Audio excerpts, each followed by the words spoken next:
faire parvenir une vidéo très choquante. Au lieu de vous expliquer ce qui se passe, je vous laisse regarder. Puis on va causer après.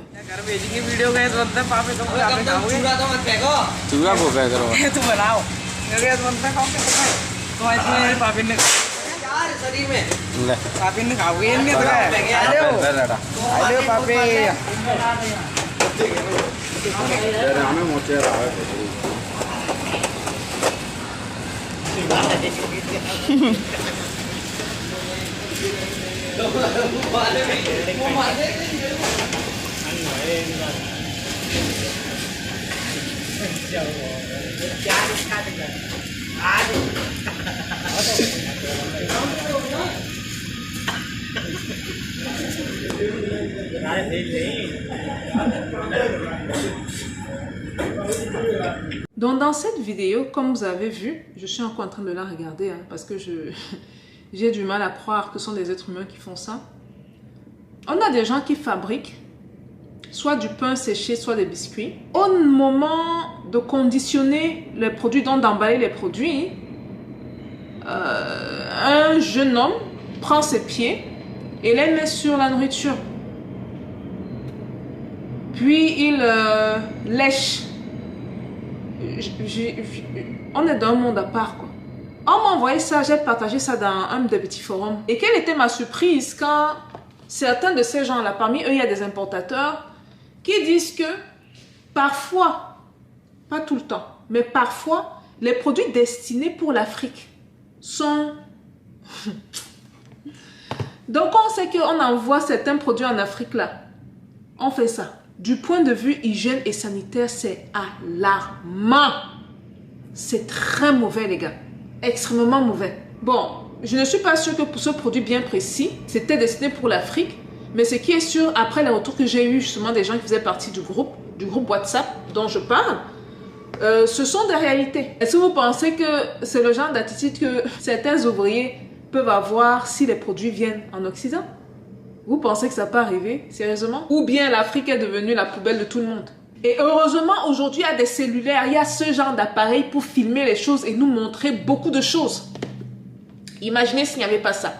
Imaginez tout ce qui se passe dans l'ombre. Des produits qu'on parachute en Afrique. Et dans notre naïveté, on voit ces produits-là, on cherche même des produits made in France, made in America. Il faut nous voir dans les supermarchés en Afrique. Comment quelqu'un... Oh oui, vous n'avez pas cette marque? Ah. Peut-être on a même bien léché ta marque là. Si c'est donc une pratique courante, comme j'ai cru comprendre, il faut qu'on fasse attention les gars.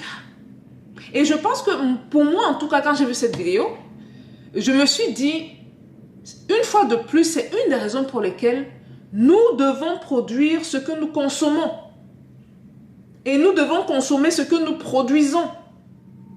Parce que quelqu'un bien dans sa tête ne peut pas faire ça à son peuple. Je pense que ça, c'est un appel au réveil. Il y a des choses qu'on ne peut plus tolérer.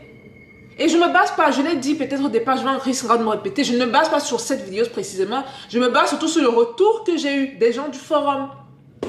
Que surtout les produits destinés aux pays africains là, on met du n'importe quoi. Je n'ai pas envie de citer certains produits ici, nous savons qu'il y a certains produits qui, quand on sait que ça vient en Afrique, est-ce que les contrôles nécessaires se font même quand les produits arrivent en Afrique? Pour vous dire même à quel point c'est mauvais dans certains pays en Afrique, quelqu'un à sa maison, hein, vous allez en arrière là, vous allez voir les faux Coca-Cola, les faux biscuits, les faux ceci, les faux cela, la contrefaçon. Est-ce que l'aspect sanitaire alors est régulier en Afrique? Là est la question. Au-delà d'être choqué comme d'habitude, c'est important qu'on en tire une leçon. Et prenez cette vidéo, hein, mettez dans les forums, vous allez voir. Surtout les forums où il y a les importateurs, exportateurs, les gens qui vont rendre visite à des manufactures, des gens qui travaillent au noir. Vous allez entendre des choses comme moi j'ai entendu des choses dans le passé. Des choses horribles. Quand on dit, oh, destination Afrique. Oh, waouh. Dans la tête de certaines personnes, c'est comme, oh, la poubelle. La poubelle internationale. On va mettre du n'importe quoi. J'aime souvent rappeler aux gens que on nous traite de la manière dont on se comporte.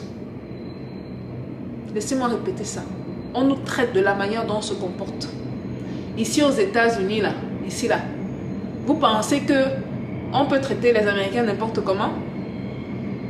Vous pensez vraiment que quand l'Américain même se balade autour du monde, quelqu'un qui veut parler fort ou hausser le ton, il ne peut pas se lever et traiter l'Américain n'importe comment? Pas pour l'instant en tout cas, malgré les tensions avec la Russie. Parce qu'on sait que quand l'Américain dit que A, tu vas dire B quoi? En dehors de ceux qui ont la force de dire B. Est-ce que l'Africain doit arriver à ce niveau-là? Ce n'est pas pour dire que les Africains sont en bas. C'est juste pour dire qu'on a encore du travail. D'entendre ce genre de choses.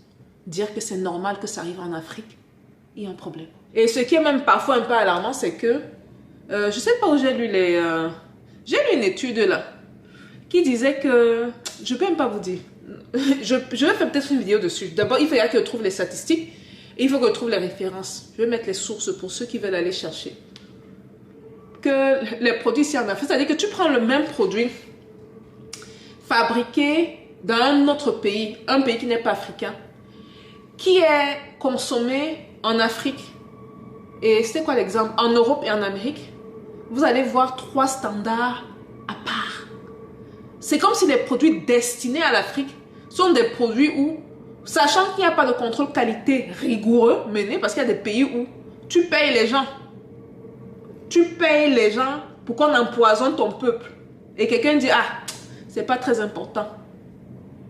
Un peu de produits chimiques rajoutés, c'est pas très important. Ça ne répond pas aux normes internationales du genre, le même produit que vous voyez la marque là, dans ceux qui courent dans les supermarchés pour chercher les produits, que, eh oui, c'est français, c'est ceci. Attention, hein. Il y a certaines sales vérités là. Et je vous apprête un truc dans les prochains mois, c'est pas maintenant. Dans les prochains mois où on va parler de certains trucs qui se font sous la table, dégueulasses, qu'on cible l'Afrique. Les poulets qu'on envoie, parfois les poulets congelés, du n'importe quoi, ce n'est que du gras. Des OGM, bourrés aux OGM. Le poisson même à la limite, le riz c'est le plastique.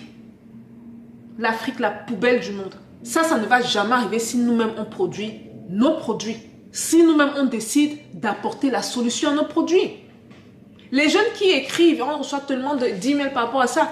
Qu'est-ce que je peux faire? J'ai 1 million de francs CFA, qu'est-ce que je peux faire? Les gens de la diaspora, maintenant que les Américains savent que je suis de retour, là on a beaucoup d'emails des gens, les Américains là, vu que c'est la plus grosse diaspora qui suit la chaîne. Oui, voilà, j'ai 10 000 $, qu'est-ce que je peux faire? Les gars, allez voir les importations dans vos pays et coupez-moi les bêtises. Si vous vous rendez compte que on importe 70% du riz, par exemple au Gabon, tu demandes ce que tu peux faire, va te lancer dans le riz. Ça veut dire qu'il y a une demande locale. Lance-toi dans le riz. Si on se rend compte qu'on importe ça, cette bataille-là, on l'a gagnée au Cameroun, mais il y a toujours des pays en Afrique où on importe les poulets surgelés. C'est très mauvais pour la santé. Lance-toi dans la solution des poulets. Localement, produit et fait. C'est dommage de voir ce genre de vidéo. Heureusement qu'on n'a pas mis sur les paquets de biscuits, les paquets de pain là. On va envoyer ça, je sais pas, au Cameroun. Ou on va envoyer ça au Togo. Vous imaginez? Produits destinés au Bénin, en Côte d'Ivoire, au Sénégal. Là, on a seulement s'énerver, mais ce sont des réalités, ce sont des choses qui se passent à huis clos. Il faut qu'on sache ça. Voilà les gars, je ne voulais pas finir la semaine avec des affaires de scandale, mais bon, quand il y a des choses comme ça qui arrivent, c'est important d'ouvrir les yeux des gens de la communauté. On se voit dans la prochaine vidéo, ok? Peace out.